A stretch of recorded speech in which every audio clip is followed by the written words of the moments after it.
Finding out about cities, stories, travelers, sculpture and archaeology. तो इस section में हम देखेंगे कि हमें किस तरह जो पुराने टाइम में जो सिटीज़ थी उसमें किस तरह के लोग रहते थे, वो क्या काम करते थे, तो इन सभी चीज़ों के बारे में हमें किस तरह पता चलता है। तो हम स्टोरीज़ के थ्रू ये जान सकते हैं कि वहाँ के लोग क्या काम करते थे, किस तरह की उनकी ज़िंदगी हुआ करती थी। ट्रैवलर्स के अकाउंट के थ्रू कि अगर कोई यहाँ पे किसी जगह पर घूमने आया है और फिर उसने बताया कि उसने क्या-क्या देखा, तो उसके थ्रू भी हमें काफ़ी सारी जानकारी मिल सकती है। स्कल्पचर जो मूर्ति वगैरह होती हैं, आर्कियोलॉजी जो आर्कियोलॉजिस्ट को जो रिमेन्स मिले हैं, तो उनसे भी काफ़ी सारी चीज़ें हमें पता चल सकती हैं पुराने टाइम की सिटीज़ के बारे में।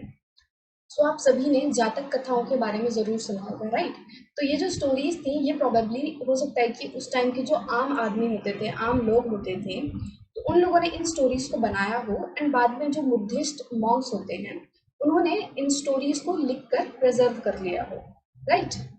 सो यहाँ पे द क्लेवर पुअर मैन ये एक जातक कथा दी हुई है जिसमें बताया गया है कि किस तरह एक जो पुअर मैन था वो किस तरह रिच बना, राइट? सो एक सिटी में एक चालाक गरीब आदमी रहता था एंड उसके पास कुछ भी नहीं था सिवाय एक मरे हुए चूहे के। तो उसने क्या किया, उस मरे हुए चूहे को एक होटल को बेच दिया एक कॉइन के लिए, ठीक है, एक सिक्के के लिए, ताकि जो होटल में कैट रह रही है तो उसका खाने के लिए, राइट? तो वो जो मरा हुआ चूहा था वो उसने होटल को बेच दिया फॉर 1 कॉइन। उसके बाद एक दिन की बात है कि बहुत तेज तूफान आया होता है एंड जो राजा का गार्डन होता है, बाग बगीचा होता है, वो एकदम पत्तियों से, लकड़ियों से पूरा गंदा हो गया होता है, ठीक है। एंड जो गार्डनर होता है अब वो टेंशन में आ जाता है कि भाई इतनी ज़्यादा गंदगी हो गई, सब कुछ फैल गया, अब इसको कैसे समेटे। तभी ये जो हमारा क्लेवर पुअर मैन है उसने उस गार्डनर को बोला कि मैं तुम्हारी हेल्प कर सकता हूँ, लेकिन अगर तुम मुझे जितने भी वुड एंड लीव्स जो भी इकट्ठे होंगे, अगर वो मैं अपने पास रख सकता हूँ, तो मुझे अनुमति दो कि ये सब मैं अपने पास रख सकता हूँ, तो मैं तुम्हारी हेल्प कर दूंगा। तो गार्डनर ये सुनते ही तुरंत मान गया कि ठीक है। तो फिर उस यंग मैन ने क्या किया कि जो भी आसपास बहुत सारे बच्चे खेल रहे थे तो उनको बुलाया और बोला कि तुम जितनी भी लकड़ी और पत्ते इकट्ठे करोगे तो उन सबके लिए मैं तुम्हें स्वीट दूंगा, ठीक है, मिठाई दूंगा एक एक। तो बच्चे भी जल्दी जल्दी मान गए, तो उन्होंने जितना भी है जो भी लीव वगैरह जो भी वुड वगैरह पूरा गंदगी था उसको एक तरफ इकट्ठा कर दिया, ठीक है, और तुरंत ही देखते देखते जो गार्डन है वो पूरा साफ हो गया। तभी जो राजा का पॉटर है, जो राजा के लिए मिट्टी के बर्तन वगैरह बनाने का काम करता है, वो भी लकड़ी वगैरह ढूंढ रहा था ताकि वो जो मिट्टी के बर्तन है उन्हें बेक कर सके, पका सके, ठीक है।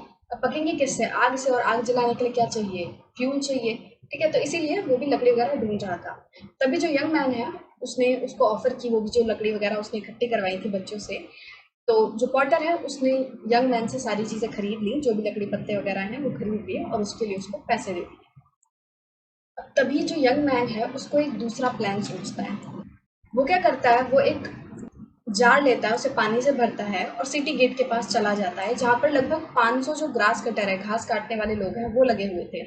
तो वो उन सभी को पानी पिलाता है एंड इसकी वजह से वो सभी ग्रास कटर जो हैं वो उस यंग मैन से बहुत ज़्यादा खुश हो जाते हैं और वो कहते हैं कि तुमने हमारे लिए बहुत अच्छा किया, हमें पानी पिलाया, तुम बताओ तुम्हारे लिए हम क्या कर सकते हैं। तो फिर यंग मैन कहता है कि जब मुझे ज़रूरत पड़ेगी मैं आपको ज़रूर बताऊंगा। उसके बाद जो यंग मैन है उसने ट्रेडर से दोस्ती कर ली। तो एक दिन क्या होता है, ट्रेडर बताता है कि कल एक हॉर्स डीलर आने वाला है अपने 500 घोड़ों को बेचने के लिए, राइट? अब ऐसा सुनते ही जो यंग मैन है वो क्या करता है, वो जल्दी से ग्रास कटर्स के पास चला जाता है और उनको बोलता है कि आप सभी मुझे एक एक बंडल ऑफ ग्रास दे दो, ठीक है, घास का एक एक बंडल दे दो, और अपने घास को तब तक मत बेचना जब तक मेरे घास जो है वो बिक ना जाए। तो सभी जो ग्रास कटर्स होते हैं वो मान जाते हैं और वो सभी उसको एक एक बंडल जो है घास का दे देते हैं। तो यंग मैन के पास पूरे 500 बंडल ऑफ ग्रास हो जाता है और जो ट्रेडर आने वाला है वो किसके आने वाला है, जो डीलर है वो 500 हॉर्स लेकर आने वाला है। तो जब वो हॉर्स डीलर आता है तो अब हॉर्स आएंगे तो उनको खाने पीने के लिए भी चाहिए ना, उनको घास चाहिए होगी, पानी चाहिए होगी। तो वो पूरे टाउन में ढूंढता है बट उसे कहीं पर ग्रास नहीं मिलती, ठीक है, क्योंकि मना कर दिया था यंग मैन ने कि अपनी घास तब तक मत बेचना जब तक मेरी ना बिक जाए। तो किसी ने भी उस हॉर्स डीलर को घास नहीं बेची। तो क्या होता है, फिर यंग मैन से ही वो घास खरीदता है, जो हॉर्स डीलर है वो यंग मैन से घास खरीदता है 1000 कॉइन्स के लिए, राइट? तो देखो कैसे उसने एक सिर्फ मरे हुए चूहे से स्टार्ट किया था एंड उसको आखिरकार कितने मिले रुपए, 1000 कॉइन्स, और आगे भी वो इसी तरह इन पैसों को यूज करके और अपने दिमाग को यूज करके आगे अमीर बनता जाता है।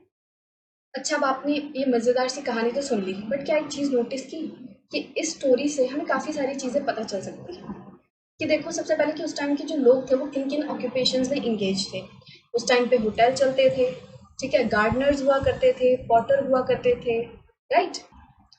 बहुत सारे लोग ग्रास कटर जैसे काम में लगे हुए थे, है ना? ट्रेडर्स होते थे एंड ये हॉर्स डीलर वगैरह होते थे, तो ये सारी चीज़ों के बारे में मुझे पता चल गया। एंड उस टाइम पे कॉइन्स भी चलते थे, तभी तो कि उसे 1000 कॉइन मिले एंड यहाँ पे एक डेड रेड के बदले उसको 1 कॉइन मिला। तो उस टाइम कॉइन्स में डीलिंग होनी होती थी। तो इस तरह हम स्टोरीज से उस टाइम के आम लोगों के बारे में भी काफ़ी सारी चीज़ें जान सकते हैं। अब स्टोरीज के अलावा हम दूसरे भी अलग अलग एविडेंसेस के थ्रू उस टाइम की सिटीज़ में रहने वाले लोगों की लाइफ के बारे में जान सकते हैं। जैसे कि स्कल्पचर्स हो गए, तो जो स्कल्पटर्स थे वो क्या करते थे, वो सिटीज़ में रहने वाले लोगों की या फिर जो फॉरेस्ट में जो लोग रहते थे उनकी लाइफ स्टाइल को अपने स्कल्पचर्स के थ्रू दर्शाते थे, ठीक है? उनको मूर्तियों में डिपिक्ट कर देते थे। अभी जो स्कल्पचर्स थे वो कहाँ-कहाँ यूज़ होते थे? वो रेलिंग्स को डेकोरेट करने के लिए यूज़ होते थे, पिलर्स वगैरह जो होते थे, उन पर काफ़ी सारी मूर्तियाँ बना देते थे, मतलब नक्काशी कर देते थे, लोगों की लाइफ को दर्शाते हुए। ठीक है? एंड जो गेटवेज़ होते थे बड़ी-बड़ी बिल्डिंग्स के, जहाँ पर बहुत सारे लोग जो हैं उन बिल्डिंग्स में आते थे, तो ऐसी बिल्डिंग्स में वो स्कल्पचर्स बनाते थे। सो बहुत सारी ऐसी सिटीज़ जो आज से लगभग 2500 ईयर्स पहले से डेवलप होना शुरू हुई, वो सिटीज़ बहुत सारे महाजनपद की जो थी वो कैपिटल्स थी, राइट? और हमने देखा था कि ये जो सिटीज़ हैं ये बड़े-बड़े जो वॉल्स हैं उनसे फोर्टिफाइड थी, मतलब चारों तरफ से बड़ी-बड़ी वॉल्स से घिरी हुई थी।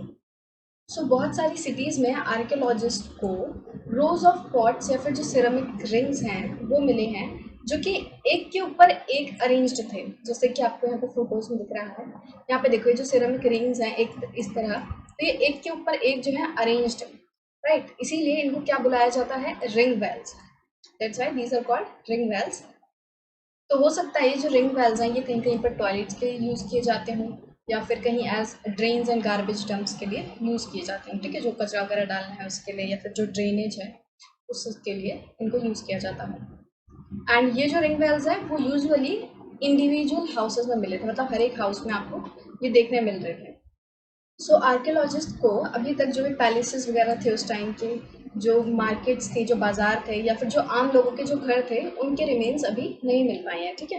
इतने ज़्यादा नहीं मिल पाए हैं, बट हो सकता है कि अभी बहुत सारी चीज़ें जो हैं वो आर्कियोलॉजिस्ट को डिस्कवर करनी बाकी हो, है ना? वो अभी तक मिली ना हो, या फिर हो सकता है बहुत सारे जो घर वगैरह हो वो क्योंकि मिड मड के बने थे, ब्रिक या फिर जो थैच होता है उससे बने हुए थे, तो इसलिए अभी तक वो सर्वाइव ही ना किए हों, वो अभी तक खत्म ही हो गए हों, तो इसलिए वो चीज़ें फिर रिमेन्स ही ना मिले हों, तो कुछ भी हो सकता है। पुराने टाइम में हमें पता है कि ट्रेड वगैरह होती थी, लोग एक जगह से दूसरी जगह जाते थे, ठीक है? कुछ लोग भ्रमण करने के लिए जाते थे, उस जगह के बारे में जानने के लिए जाते थे, या फिर कुछ लोग अपनी ट्रेड करने के लिए जाते थे। तो इसी तरह के जो सेलर्स वगैरह जो होते थे, जो ट्रैवलर्स होते थे, फिर उस जगह का अकाउंट देते थे कि उन लोगों ने क्या देखा वहाँ पे, क्या-क्या चीज़ें थी। तो इस तरह के सेलर्स एंड ट्रैवलर्स के अकाउंट से भी हम काफ़ी सारी चीज़ें जान सकते हैं इन अर्ली सिटीज़ के बारे में। सो इसी तरह का एक डिटेल्ड अकाउंट मिलता है जो कि एक अननोन ग्रीक सेलर के द्वारा लिखा गया था। सो जितने भी पोर्ट्स वगैरह थे, जो मतलब बंदरगाह थे उसने विजिट किए थे, उन सबका उसने अकाउंट दिया हुआ है, उसको डिस्क्राइब किया है। The story of Barygaza, the Greek name for Bharuch. So Greek में भरूच को बरिगाजा कहते हैं। So first of all, let's see where Bharuch is in the map. Here is Bharuch. It lies in Gujarat, and here is Gulf of Khambar, and here this is Gulf of Kutch. So what is Gulf? A Gulf is that part of sea which is almost surrounded by land, right? So here you can see that this area is almost surrounded by the land, right? सो जो बड़ी गाजिया पे gulf है वो बहुत ही ज़्यादा narrow है, पतला है, और वहाँ पे नेविगेट करना बहुत ही ज़्यादा मुश्किल है, ठीक है? तो जो लोग सी से, समुद्र से इस गल्फ में आ रहे होते हैं तो उनको नेविगेट करना बहुत ज़्यादा मुश्किल होता है। अब क्योंकि यहाँ नेविगेट करना बहुत ज़्यादा मुश्किल था, तो इसीलिए राजा ने कुछ लोकल फिशरमैन्स को हायर कर रखा था, ताकि जो शिप्स वगैरह हैं उनको आराम से वो इस गल्फ में लेकर आ सकें।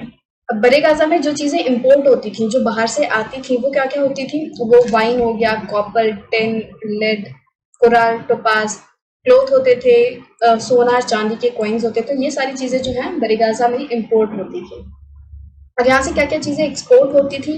तो एक्सपोर्ट होती थी वो चीज़ें थी कि जो प्लांट्स थे, हिमालयाज़ में जो भी इम्पोर्टेंट जैसे जड़ी-बूटी टाइप होते हैं, तो जो इम्पोर्टेंट प्लांट्स थे वो यहाँ से बाहर जाते थे दूसरे देशों में।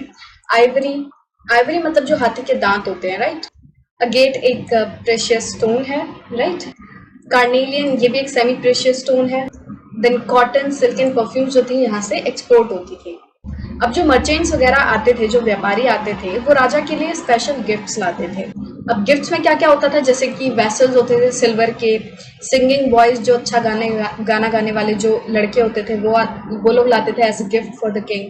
एंड ब्यूटीफुल वुमेन्स को लाते थे, फाइन जो अच्छी अच्छी वाइन होती थी, फाइन क्लोथ जो अच्छी क्वालिटी के क्लोथ होते थे। तो ये सारी चीजें जो हैं वो मर्चेंट्स लाते थे राजा के लिए एज गिफ्ट।